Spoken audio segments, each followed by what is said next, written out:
보호하시고 인도하여 주시고 동행하여 주셨다가 금요일 밤 분주했던 한 주간의 모든 일상들을 주님의 십자가 밑에 내려놓고 우리 마음의 옷깃을 여미며 은혜의 동산을 사모하고 나오게 하시니 감사합니다.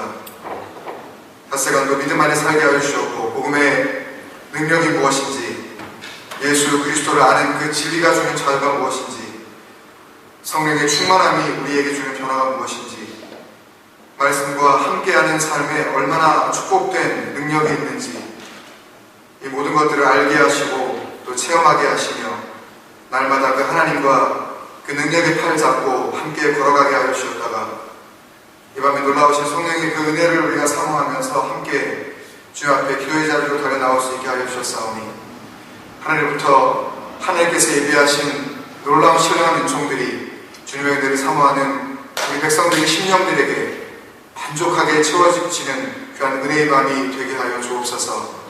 하나님이 우리의 목적어가 되어 주시며 우리 삶의 분명한 소망이 되게 하여 주시어서 이 밤에 다른 것을 바라지 아니하고 하나님만을 구하는 그런 참된 복락을 우리에게 허락하여 주옵소서. 감사하고 우리를 사랑하신 예수님의 이름으로 기도하옵나이다. 아멘. 우리 함께 나누실 말씀은 갈라디아서 5장 16절 17절 말씀 같이 읽어보겠습니다. 찾으셔서 우리 한 목소리로 16절 17절 같이 읽겠습니다. 갈라디아서 5장 16절 17절 말씀.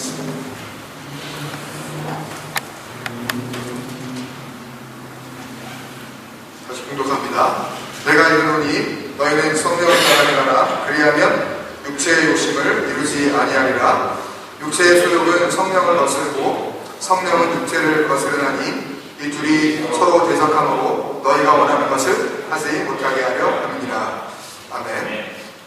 아는 만큼 깊어지는 신앙 6번째 주제고 13번째 시간 함께 나누게 됩니다. 환절기라서 아침 저녁으로 기온 차이가 심하고 또 비도 잦고 날씨가 변화가 많아서 건강 또 감기 걸리시고 이런 분들이 꽤 많고 한데 옆에 있는 분들은 잘 아는 분이고 뒤에 있는 분들, 앞에 있는 분은 주님의 이름으로 사랑합니다. 같이 인사 나눠주시죠. 주님의 이름으로 사랑합니다. 뒤에 장로님도 멀찌감치 않으셨는데 주님의 이름으로 사랑합니다. 주님의 이름으로 사랑합니다. 잘 지내셨습니까? 잘 지내셨어요? 네. 사실상 많이 타셨습니다. 일하셔서 그렇죠? 저희 운동하셔서 그런데 한번 우리 암송하고 지나갈까요? 한 번쯤은 일주일에 한 번은 그래도 이렇게 해봐야 자꾸 리마인드가 되죠. 아직 암송이 안 되신 분은 성경 좀 보십시오. 아직도 갈 길이 멀기 때문에 보시면서 이렇게 좀 인커리지 되셨으면 좋겠습니다. 에베소 4장 13절부터 16절까지 같이 암송에 나오고 있습니다. 한번 해볼까요? 우리가 다 시작. 우리가 다 하나님의 아들을 믿는 것과 아는 일에 하나가 되어 온전한 사람을 이루어 그리스도의 장수한 분량이 충만한 데까지 이르리니 이는 우리가 이제부터 어린아이가 되지 아니하여 사람의 속임수와 간사한 유혹에 빠져 온갖 교훈의 풍조에 밀려 요동하지 않게 하려 함이라.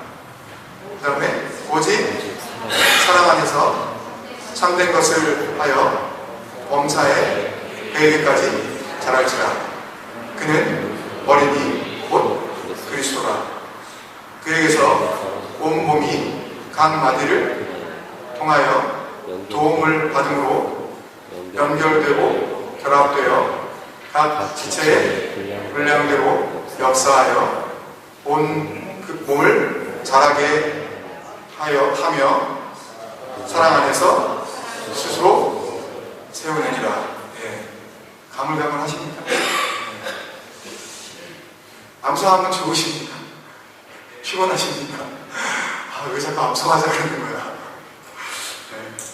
하여튼 주님께서 은혜 주셔서 암송하고 싶다 그런 마음도 좀 드시면서 또 암송의 능력도 주시기를 정말 주님의 이름으로 축원드립니다. 아멘. 5장 16절, 17절 말씀을 이제 주제 말씀으로 놓고 우리가 영성에 대해서 같이 나누고 있는데요. 내가 이르노니 너희는 성령을 따라 행하라 라고 할 때 이제 우리가 오늘 말씀을 마치면서 여기에 대한 결론을 우리가 같이 내리겠는데, 성령을 따라 행하라 할 때 이 페리파테오라는 이 단어는 뭔가에 점령당한 겁니다. 그러니까 성령을 따라 행하라, 이게 뭘까? 성령에 점령당한 거예요. 그러니까 완전히 다스림을 받는 겁니다. Be occupied with, 완전히 장악되어진 거예요. 그 다음에 to live for, 무엇을 위해서 살다. 누구를 위해서 살다? 성령을 위해서 살다. 아까 찬양교자 김교입사님이 더욱 주님을 그 찬양, 그 세 번째 부른 찬양이요. 그 한번 악보 한번 띄워보시면 맨 마지막에 뭐 이렇게 몇 번 우리가 하고서 그 끝낸 그 한 서너 번 했는데 뭐죠? 맨 마지막 말이? 맨 마지막 말이? 세 번째 찬양 그거. 주님을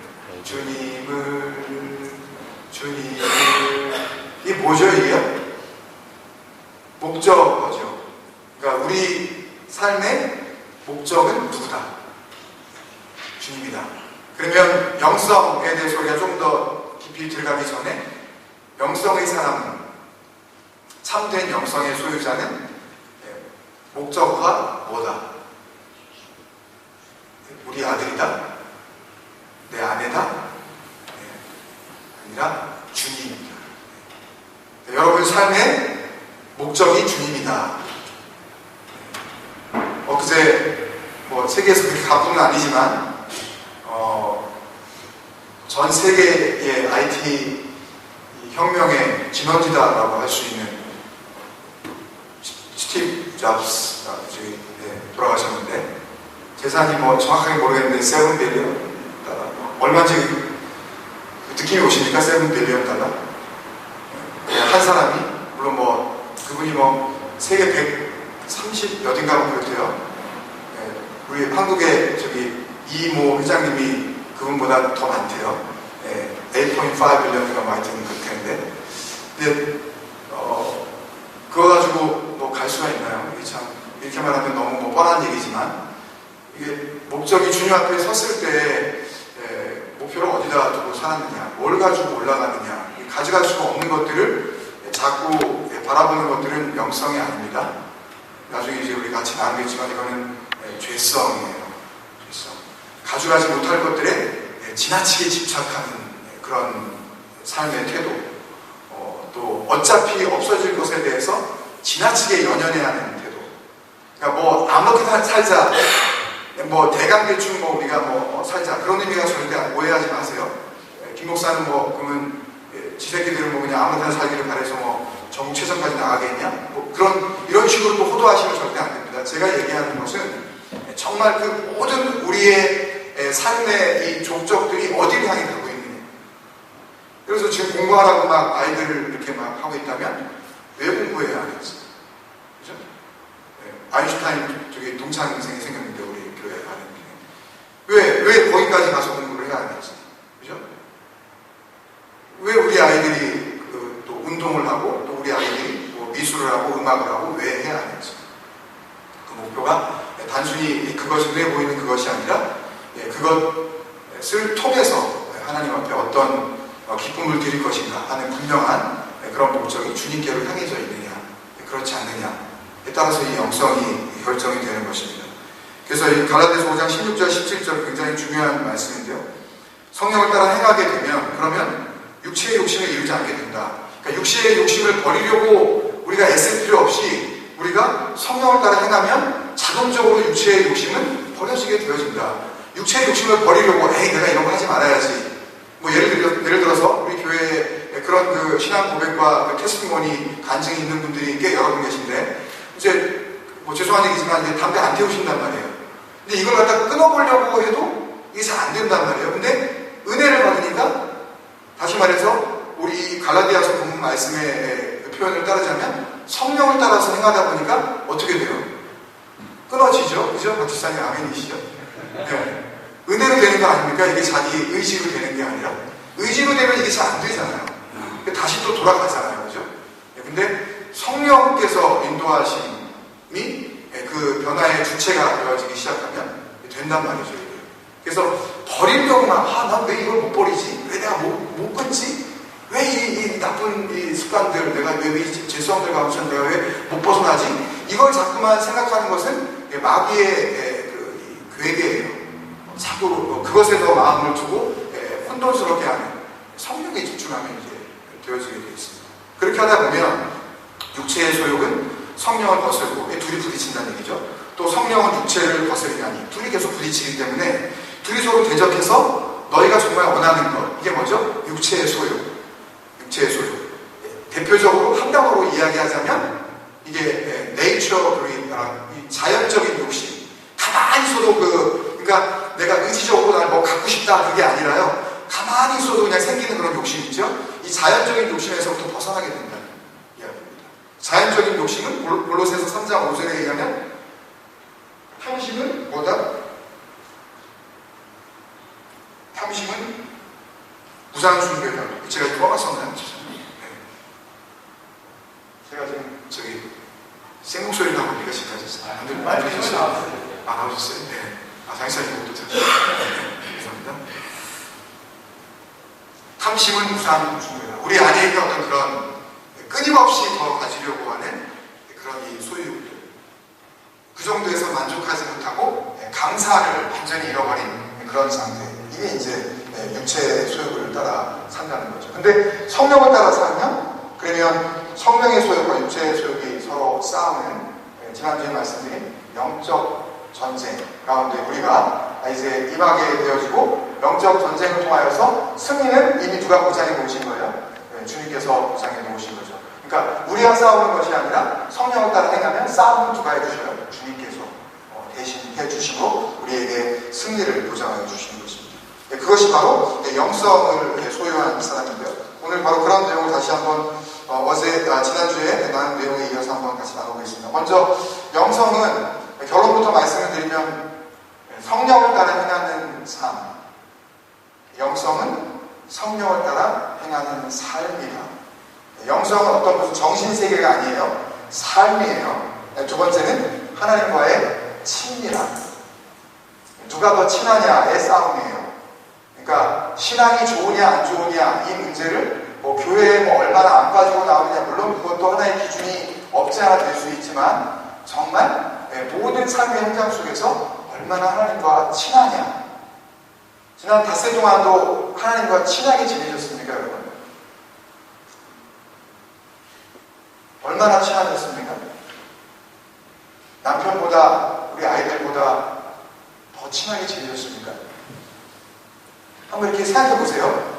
내가 하나님과의 친밀함을 너무 멀리 하면 작년 어떠냐 그러면 이제 그거는 소리가 안 나니까 그렇다 치고, 그러면 닷새간도 우리가 생각 안 할 때가 있기 때문에 오늘만 한번 돌아보시면 내가 하나님과 얼마나 친밀하다는 것의 가장 중요한 현상은 뭐예요? 친할 때 가장 중요한 현상이 뭐예요? 같이 있고 싶죠. 시간을 같이 나누고 싶죠. 친하면 그 사람이 자꾸 보고 싶죠. 그죠? 마음속에 온통 그 사람 생각밖에 나지를 않는 거예요. 그냥 앉으나 서나 그냥 당신만 생각하는 거예요. 그러면 그냥 마음의 평안이 자동적으로 그냥 막 물밀듯이 몰려들어서 내가 가지고 있는 문제는 어떻게 감당해야 될지 사실 사면초가예요. 방법도 없어요. 살아서 도저히 길이 없다고요. 근데 마음은 놀랍도록 평안한 거예요. 왜요? 아까 찬양이 하신 것처럼 그 문제하고 잽도 안 되는 놀라우신 하나님의 위대하심이 그 문제 위에 우리를 보시면 다스리고 계십니다. 내가 바로 그 능력의 하나님과 가장 친한 사람입니다. 하나님께서 그 모든 것들, 하나님을 사랑하는 자, 그 뜻대로 부르심을 입은 우리 같은 이렇게 은혜를 사모하는 자들에게는 그 안 좋은 것들까지도 심지어는 합력해서 선한 것, 성령의 충만함으로 채워주신다고 약속을 해주셨기 때문에 그러니까 걱정할 필요가 없는 거죠. 우리 마음 가운데 평안이 찾아오는 거죠. 그래서 오늘 내가 하나님과 친밀하게 지냈나 안 지냈나 조금 더 쉽게 말씀을 드리면 내가 얼마나 기뻤나, 내가 얼마나 감사했나, 이거 한번 보시면 돼요. 한시간도 생각해 주신 내가 얼마나 기뻤나, 내가 얼마나 감사했나. 그것이 영성이라는 것을 우리 같이 이제 나누게 됩니다. 지난주에 영성에 대한 그 반응 세 가지, 무조건 찬성, 하여튼 영성이라는 이 단어 자체가 하는 나쁠 게 없으니까 많이 쓰자, 그런 견해. 그리고 무조건 반대. 근본적으로 카톨릭적인 이런 요소가 있다. 그런 게 좀 있어요. 이 교회사를 보면 이 영성이라는 스피리추얼리티라는 이 단어가 가지고 있는 카톨릭한 그런 그 내용이 있거든요. 그래서 이제 되도록이면 쓰지 말자, 절대 사용 불가라고 이제 하는 그런 입장이고요.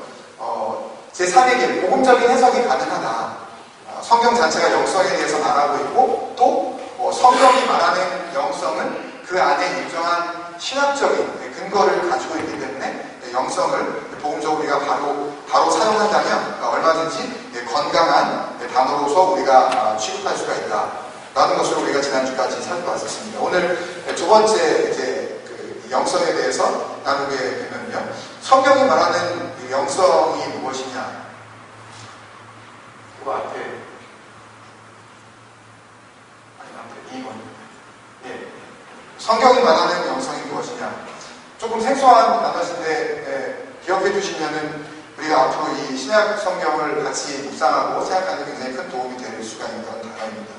하나는 푸시키코스와 푸뉴마티코스, 푸시키코스와 푸뉴마티코스를 우리가 한번 구분해 봐야 되는데요. 이 푸시케라는 단어는 사람이 삼분법으로 사람을 이제 나누는 그런 그 방법으로 구분을 했을 때 사람이 영과 혼과 육으로 이루어져 있다. 동물들은 육과 혼으로만 이루어져 있지만 하나님의 생기를 부으심을 받은 인간만 생명이 되어져서 영을 가지고 있는 그런 존재다 라는 그런 의미에서 이제 푸시키코스는 이 자연적인 이 혼까지만 가지고 있는 육체를 의미하는 것이고요. 그래서 이것은 영적이지 못한 존재를 의미할 때 푸시키코스라고 이렇게 신학적으로 호칭을 하고 있습니다. 그 다음에 푸뉴마티코스는 성령 그 자체를 신약성경에서 푸뉴마라고 이렇게 호칭을 하는데요.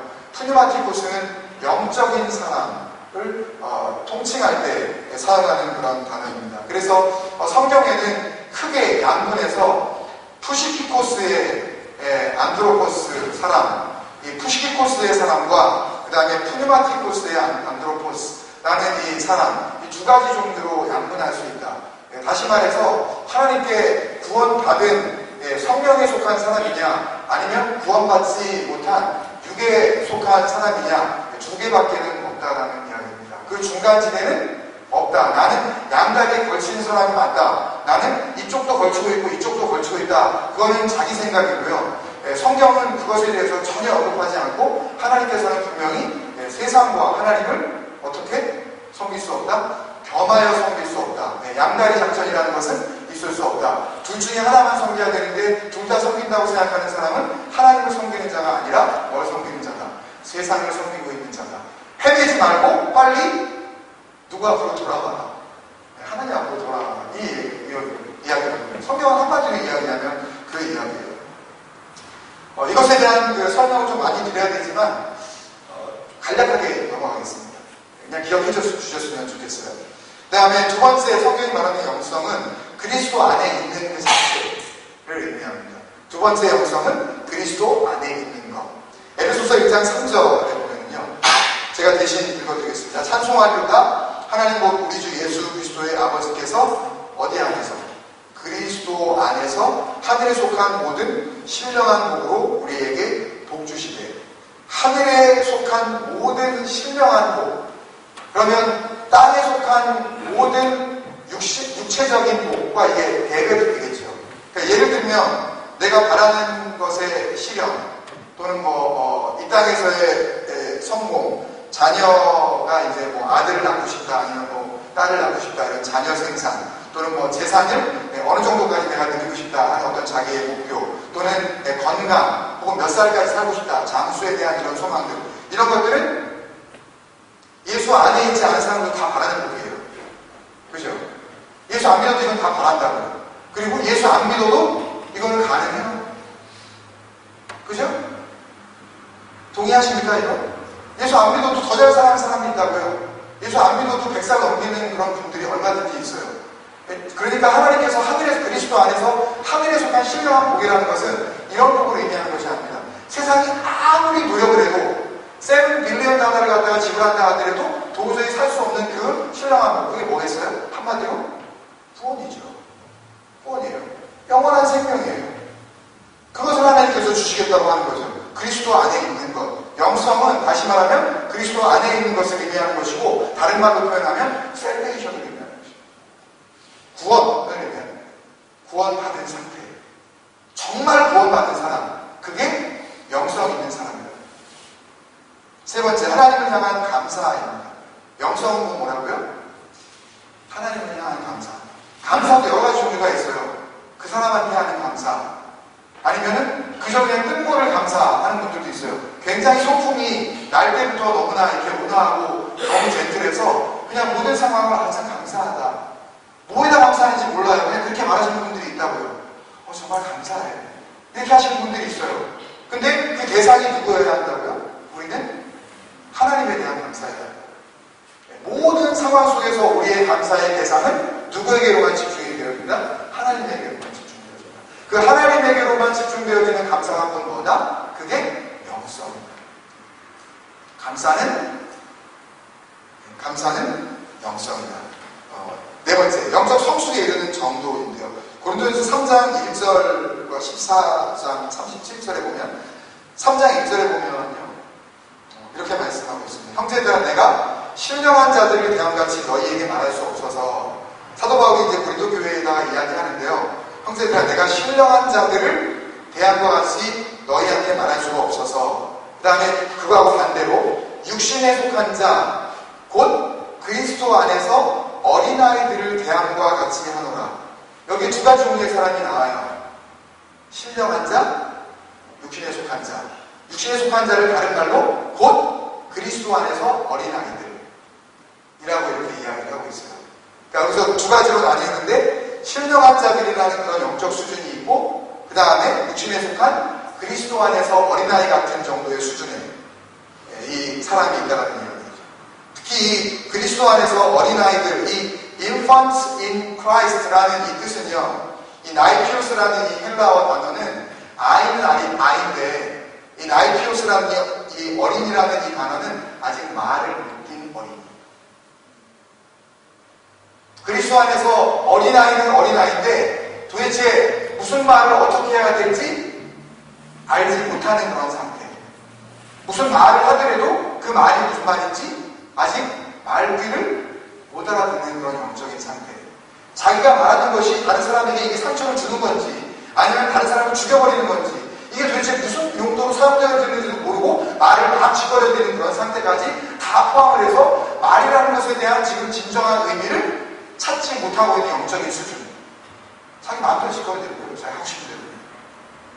가정 안에서나 뭐 자녀에게나 지체들에게나 자기가 조금 알면 뭐 참지를 못하는 거 막 얘기해버리고, 그거에 대한 반응이나 그거에 대한 영향이나 그거에 대한 그 사람들의 어떤 이 느낌에 대해서는 전혀 고려하지 않는 거예요. 이게 뭐라고요? 나이피오스. 그리스도 안에서 어린아이. 말귀를 아직 못 띈 사람. 그래서 영적 성숙에 이른 정도가 바로 이 영성인데요.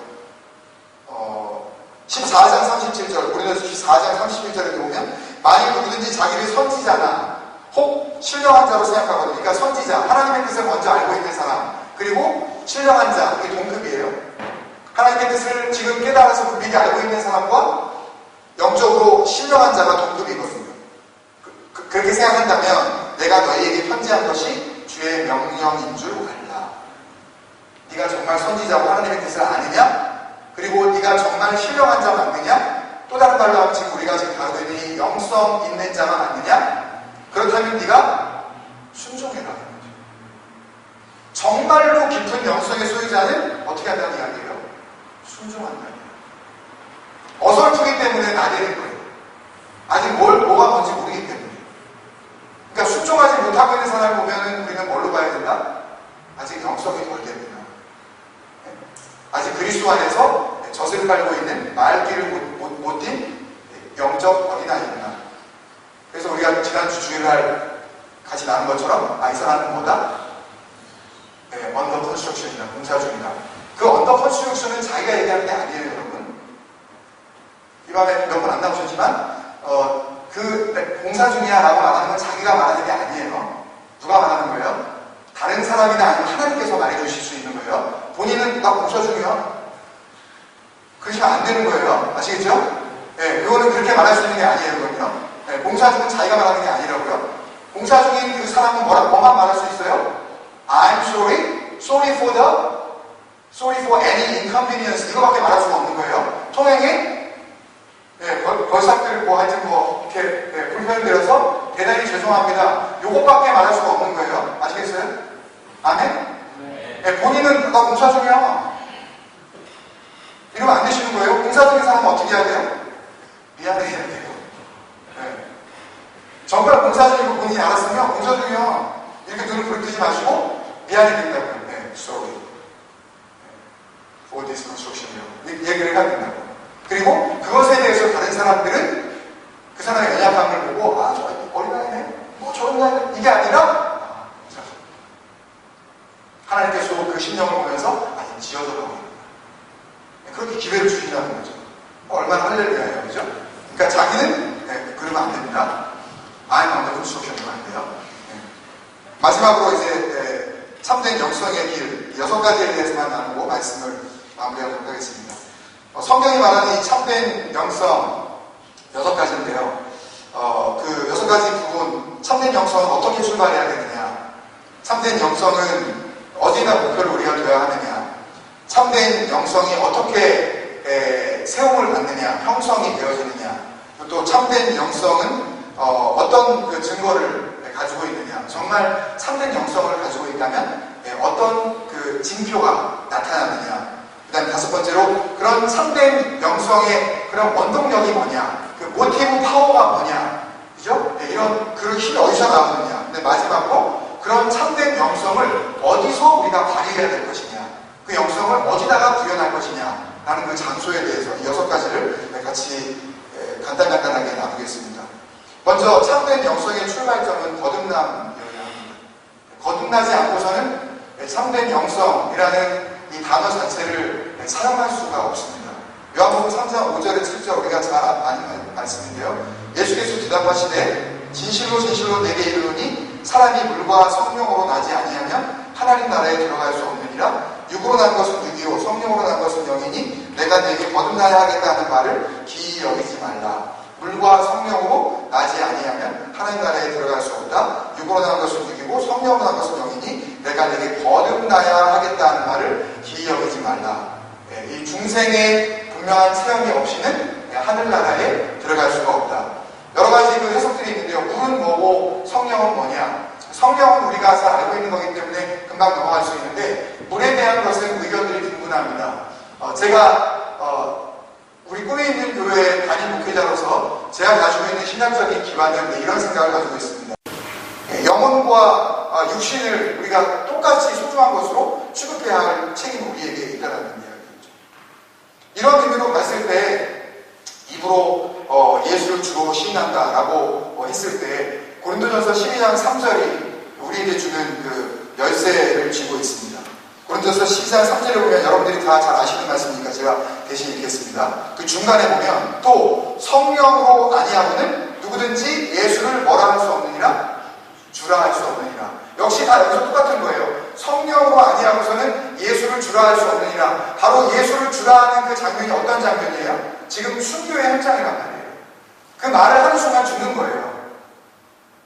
그 순간에 내가 예수님을 주라고 대답할 수 있는 사람은 성령으로 그것을 대답하고 있다는 이야기죠. 이런 상황 속에서 누구나 할 수 있어요.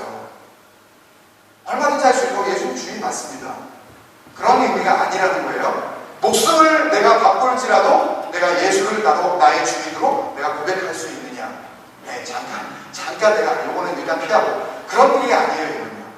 아시겠죠? 그렇기 때문에 출발점은 진정한 거듭남. 삶의 모든 상황에 있어서 예수가 나의 주인 되심을 내가 입술로만 고백하는 것이 아니라 삶으로 고백드리고 있는가. 두 번째는 목표인데요. 참된 목표는 영적 성숙입니다. 히브리서 5장 13절 14절 한번 보시면요. 이 이는 젖을 먹는 자마다 어린아이니, 여기서 어린아이는 조금 다른 의미로 사용되어졌지만 어쨌든 아까 우리가 나눈 그 말씀과 거의 대동소이한 그런 말씀이나 그 단어다라고 보시면 됩니다. 젖을 먹는 자마다 어린아이니, 의의 말씀을 경험하지 못한 자요. 의의 말씀을 경험하지 못한 자라는 이야기는 한 번도 설교 못 들어봤다라는 그런 의미가 여기서 아니고요. 두 가지 의미입니다. 하나는 말씀대로 살아본 적이 없다. 말씀을 듣긴 들었어요. 설교도 들었고 성경책도 읽었어요. 근데 의의 말씀을 경험하지 못한 자라는 뜻은 뭐냐면 말씀대로 내가 살아본 적이 없다. 두 번째는 진리를 온전히 이해하지 못하고 있다. 예수를 믿어서 구원받고 예수가 나의 주인이라는 그 사실에 대해서 예수가 그리스도시요 그리스도인 이 예수께서 나의 인생의 주인이 되신다는 것에 대해서 그 진리를 제대로 이해하지 못하고 있는 상태, 이것이 의의 말씀을 경험하지 못한 자라는 이야기. 이 말씀을 나눌 때 여러분들이 자기에게 비추어서 내가 정말 영성의 소유자인가 한 번씩 이렇게 짚어보시는 그런 기회가 되셔야 합니다. 그 다음에 단단한 음식은 장성한 자의 것이니 그들은 지각을 사용하고 연단을 받아 선악을 분별하는 자들이니라. 두 가지가 나오는데, 하나는 의의 말씀을 경험하지 못한 자, 하나는 단단한 음식을 먹는 자, 그런 의미인데요. 단단한 음식을 먹는 자는 두 사람입니다. 한 사람은 장성한 자, 뭐겠어요? 아까 앞에서 이야기한 어린아이는 의의 말씀을 경험하지 못한 자고, 장성한 자는 의의 말씀을 경험한 자죠. 내가 장성한 자인지 아닌지 내가 알 수 있는 방법은 내가 말씀대로 살게 되구나. 내 감정 따라 살지 않고 내가 감정이 움직이는 대로 기분 나쁘면 기분 나쁘고 우울하면 그냥 우울하고 내 마음 가는 대로 그냥 내가 그냥 이렇게 흘러가는 그런 삶을 사는 것이 아니라, 그럼에도 불구하고 항상 기뻐하라, 쉬지 말고 기도하라, 범사에 안 좋은 상황 속에서도 내가 먼저 이게 아니라 범사에 일단 감사하고 봐라. 일단 안 좋은 상황이 발생된다 할지라도 그 상황 속에서 하나님이 계심을 믿고 일단 감사해라. 나는 그런 말씀을 삶으로 정말 그렇게 살아보는 사람, 이 사람이 누구라고요? 단단한 음식을 먹고 있는 사람, 장성한 자. 두 번째는 그들은, 그 장성한 자는 어떤 사람이냐면 지각을 사용하고 생각을 한다는 이야기예요.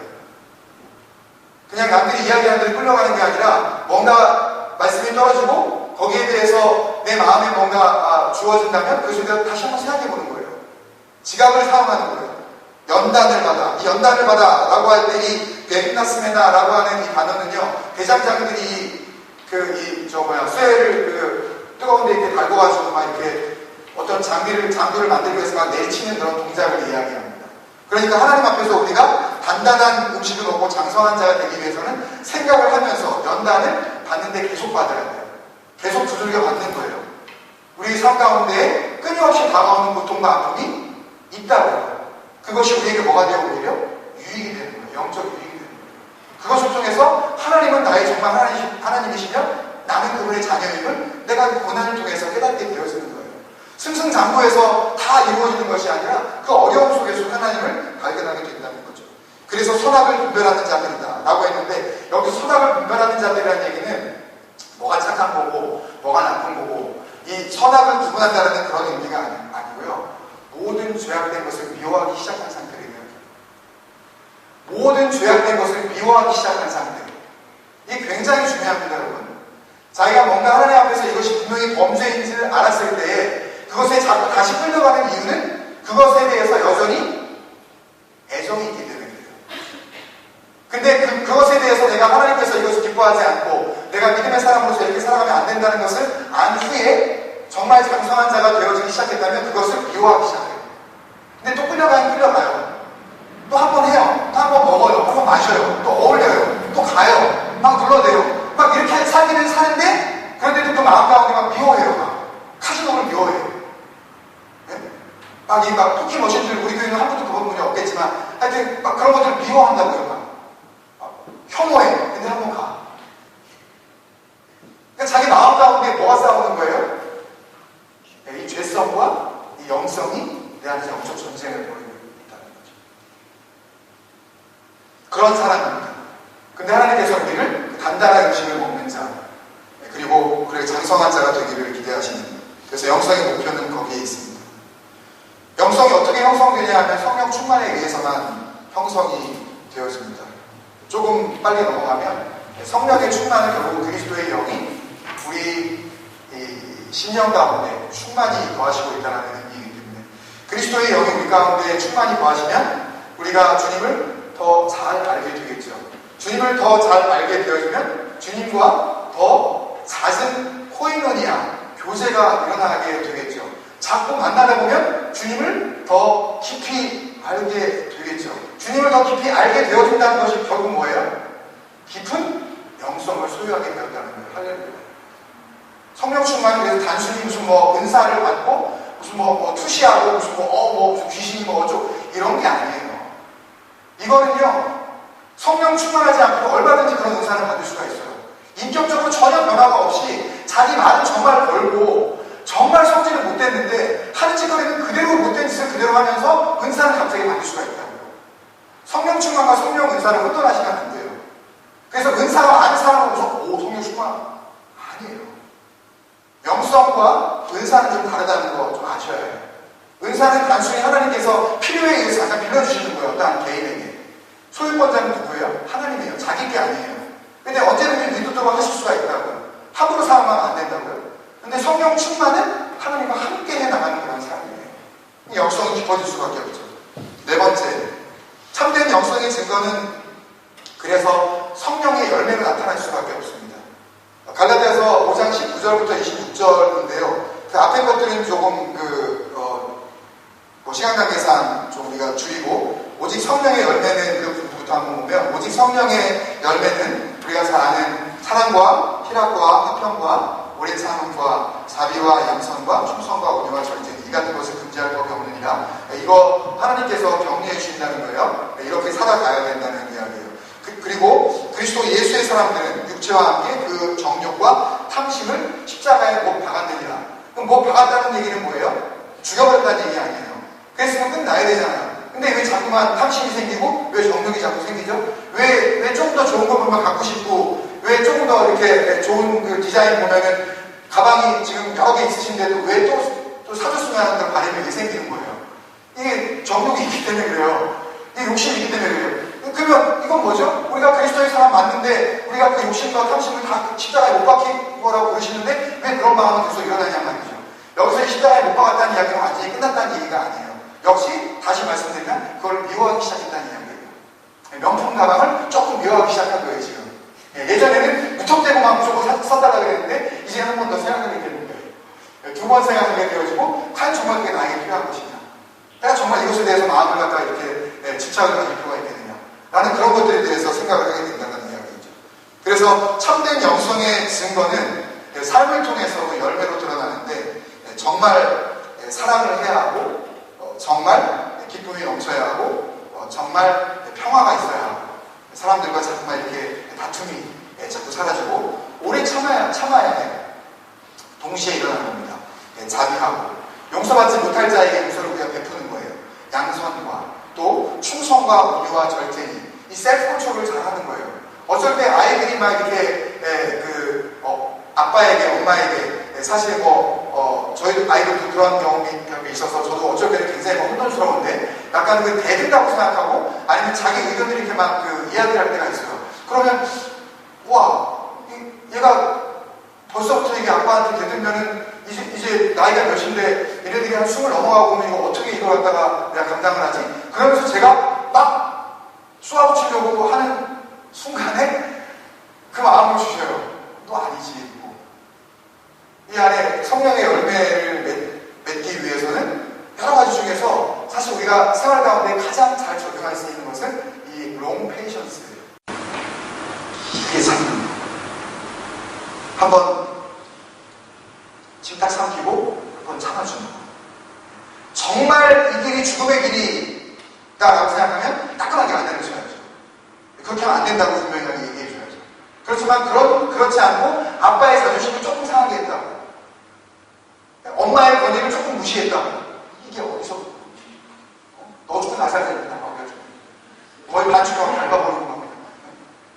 우리 교회 그런 게 하나도 없기 때문에 거의 반죽당하시고 콧방귀도 안 계시는데 하여튼 다른 교회는 그런 분들이 있을 수도 있지 않겠어요? 그죠? 이 설교를 이제 나중에 들으시는 분들이 그분들이 좀 은혜를 받았으면 좋겠습니다. 우리 교회 다 할렐루야 돼서 다 거룩하셔가지고입니다. 그런 게 전혀 상관이 없는데, 우리 삶 가운데 그런 것이 있을 때 우리는 깊은 참된 영성의 소유자라면 우리가 그렇게 인내해야죠. 절제해야죠. 나의 성질, 나의 그 기분 나쁨, 나의 짜증, 나의 막 가눌 수 없는 내 감정, 내가 컨트롤이 안 되는 거야. 한 번 화가 나면 너 죽고 나서야 저렇게 자기는 안 죽어요. 또 그렇게 안 치면서 애만 잡아요. 예. 막 그렇게만 몰고 가면서 애가 무슨 안전이 무슨 거 있는데 막 그러면서 애를 갖다 막 궁지로 몰아놓고 막 엄청나게 막 갖다 몰아붙이죠. 그리고 한번 이렇게 야단을 쳤으면 또 이 법률 중에 왜 다시 이렇게 소급해가지고 또 한번 야단 치면 안 되는 거고. 예? 일사비리라고 치죠. 하여튼 뭐 한번 야단 쳤어. 끝내야 되는데 그 야단 치고 또 꾸집어내요.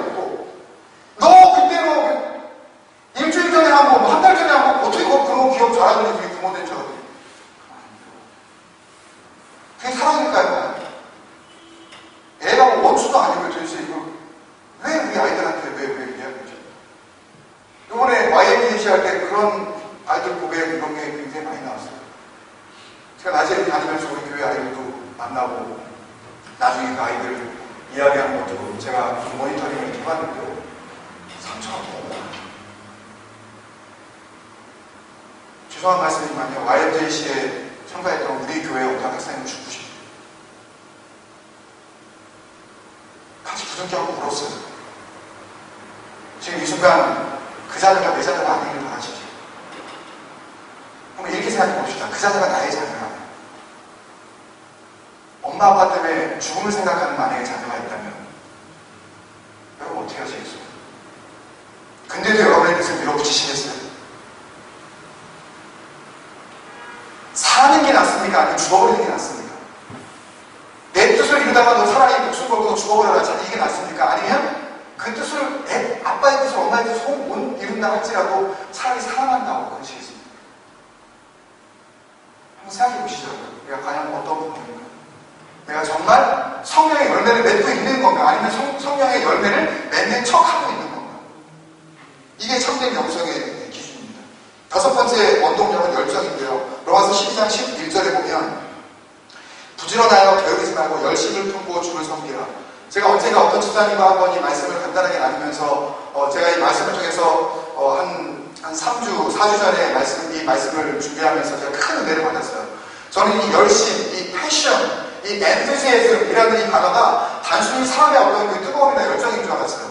근데 이 말씀을 묵상해 나가면서 사람의 이 열심, 이 enthusiasm이라는 이 단어가 이 헬라어 단어 엔데오스에서 나왔다는 걸 제가 발견하고 얼마나 제가 기뻤는지 몰라요. 엔데오스라는 이 단어는 엔은 인이라는 뜻입니다. 데오스는 호람데오 할 때 그 데오, 하나님이라는 뜻이에요. 인, 갓이라는 뜻입니다. 그러니까 열정이라는 것은요, 사람이 열심히 있다는 이야기는 어디 안에 있다는 이야기예요? 하나님 안에 있다는 이야기예요. 하나님 안에 있는 사람은 반대로 뭐가 있는 거예요? 열정이 있는 거예요. 열정이 사라진 사람은 하나님 안에 있는지 없는지 자기가 점검을 해봐야 돼요. 그러니까 열심히 사라졌다, 부지런함이 사라졌다, 게을러졌다, 하고 싶지 않다, 준비를 놓고 싶다, 더 이상 이제 내가 하고 싶은 일도 없고 나는 이제 손을 놔야 된다라고 생각하시는 여러분이 계시다면 여러분 안에 엔테우스가 있나 한번 돌아보시라고요. 내가 하나님 안에 있는 건가, 아니면 하나님 갖고 지금 나오고 싶어 하는 건가. 뭘 원하시는지 한번 돌아보세요. 중등 그날까지 주님 앞에서 우리가 열정의 사람이 되길 원하십니까? 아니면 열정 밖의 사람이 되길 원하십니까? 내년에 몇인데 아직까지 내가 그런 열심을 하나님 갖고 나가시고 싶으십니까? 언제나 주변인으로 외부인이 되어져서 밖에서 맴도시겠습니까? 이제부터? 아니면 그 안에서 하나님의 그 가장 본질적인 그 핵심, 그 주님의 열정 안에서 하나님을 섬기는데 저희 삶을 드리겠습니다. 여러분 꼬시는 게 아니에요. 여러분이 그렇게 살면 여러분이 복되시기 때문에 그래요. 그것을 통해서 여러분의 가정이 진정한 하나님의 축복을 받아들이기 때문에 그래요. 정말 한번 그렇게 살아보시자고요. 열정을 가지고 온 삶을 맞춰서 마음과 뜻과 정성을 다해서 온 삶을 주님께 드립니다. 그런 마음으로 인플루언스의 우리 안에 나타날 수 있도록 주님 나를 불러주옵소서. 나를 뜨겁게 하여 주옵소서. 불같은 성령의 은혜를 나에게 허락하여 주옵소서. 이런 고백이 여러분 안에 있으시냐고요. 내가 계속 설교도 뭐 그렇게 하는데 뭐 나까지 뭐 그렇게 하면 이게 뭐 진짜 불날라. 나는 좀 이렇게 한발 정말 간절히 정말 소망합니다. 우리 교회에 그런 뜨거운 불 같은 성령의 능력이, 인투지아즘, 엔테오스의 그 능력이 하나님 안에 있는 자들마다 전부 다 열정으로 불타올라서 하나님 앞에 전 삶을 불태우는 그런 놀라운 그런 교회가 되기를 저는 간절히 소망합니다. 마지막으로 구현 장소는 삶 전체입니다. 갈라디아서 5장 16절 하나만 그냥 보겠습니다. 갈라디아서 5장 16절에 보면요, 내가 이르노니 너희는 성령을 따라 행하라. 영어 성경에는 live by the Spirit, 이렇게 대문자 스피릿, 성령을 의미하는 게 스피릿. 그러니까 성령에 의해서 살아라. 성령과 함께 살아라. 성령을 의지하고 살아라. 그런 뜻이죠. 그리하면 육체의 욕심을 이루지 아니하리라. live라는 이 동사는 의미하는 것이 전 삶을 의미하는 것입니다. 그러니까 교회 안에서 어떤 그 공동체 안에서만 이루어지는 영성이 아니라 교회 밖에서도, 가정에서도, 사회생활에서도 우리 삶의 전반적인 모든 삶을 통틀어서 우리는 어떤 삶을 살아야 된다? 영성의 삶을 살아야 됩니다. 절대 거기에서 이질적인, 이중적인 삶을 우리가 살 수가 없다. 우리는 처음부터 끝까지 영성의 사람으로 주님 앞에 구원을 받아 영성의 사람으로 살아가다가 영성의 열매를 내고 하나님 앞에서 영성의 사람으로 서야 한다. 그것이 주님께서 우리를 향하신 하나님의 뜻이라는 것을 기억했으면 좋겠습니다. 이것을 한마디로 이렇게 정리하고 마치겠습니다. 참된 영성이란 4번입니다. 같이 한번 읽을게요. 시작. 영이신 하나님, 특히 성령께서 영적 존재인 인간과 관계를 맺으시고 지속적인 친밀함을 이루어 주심으로써 구원받은 한 사람의 전 인격이 영적 성숙에 이르는 상태. 영성은 죽음과 직결되어져 있습니다. 내가 그리스도 안에서 죽은 자만이 이 영성을 소유할 수가 있습니다. 내가 뻗어시 살아서는 얻을 수 없는 귀한 선물, 그것이 바로 영성입니다. 내가 그리스도와 함께 십자가에 못 박혀 죽었다는 것이 분명한 나의 입술의 고백이고 삶의 고백이라면 영성은 바로 여러분들의 것입니다. 깊은 죽음이 깊은 영성으로 우리를 인도합니다. 그렇게 참되고 건강하고 진실되고 복음적인 영성의 사람으로서 날마다 주님과의 관계가 더욱 친밀하여지는 성숙한 신앙이 되시는 주님의 이름으로 간절히 축원드립니다. 기도하셨습니다. 아버지 하나님 감사합니다. 지난주와 이번주 두 번에 걸쳐서 영성에 대하여 묵상하게 하시니 감사합니다. 빠른 시간 안에 방대한 양을 같이 만들다 보니 서둘고 조금 부족한 점이 있었겠지만 하나님 정말 주님께서 우리 마음 가운데 새겨야 할 말씀들을 꼭 기억하게 해주시고 하나님이 기대하시는 신령한 자, 성령의 사람, 성령을 따라 행하는 자, 정말 깊은 영성의 소유자들이 되게 하여 주옵소서. 우리 교회가 그런 영성 있는 교회가 되게 하여 주옵소서. 그렇게 하나님 앞에 영광 돌려드리는 그런 복된 교회가 되게 하시며 그렇게 주님 앞에 쓰임받게 하여 주시다가 하나님 오셨을 때 주님 앞에 인정받는 영성의 교회가 되게 하여 주옵소서. 우리의 삶을 주님께서 복되게 하여 주시어서 주의를 소망하면서 우리가 이제 내일 하루를 살아갈 때 하나님께서 우리에게 주시는 예배를 향하는 마음, 은혜를 사모하는 마음, 물붓듯이 부어주심으로 준비하는 가운데 주님께서 주신 은혜가 넘쳐나게 하여 주옵소서. 더욱 기도할 때 우리가 지체들을 향하여서 기도하게 하시며 우리의 구역 가족들과 교회 전체의 식구들을 돌아보면서 또한 영적인 함께 하나님 앞에서 모든 교회된 공동체들을 바라보면서 우리가 중보할 때 하나님께서 들으시고 역사하시며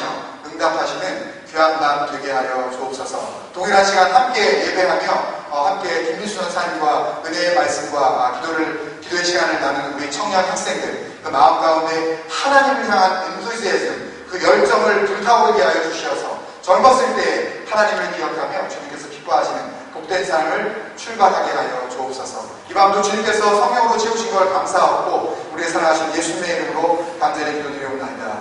아멘.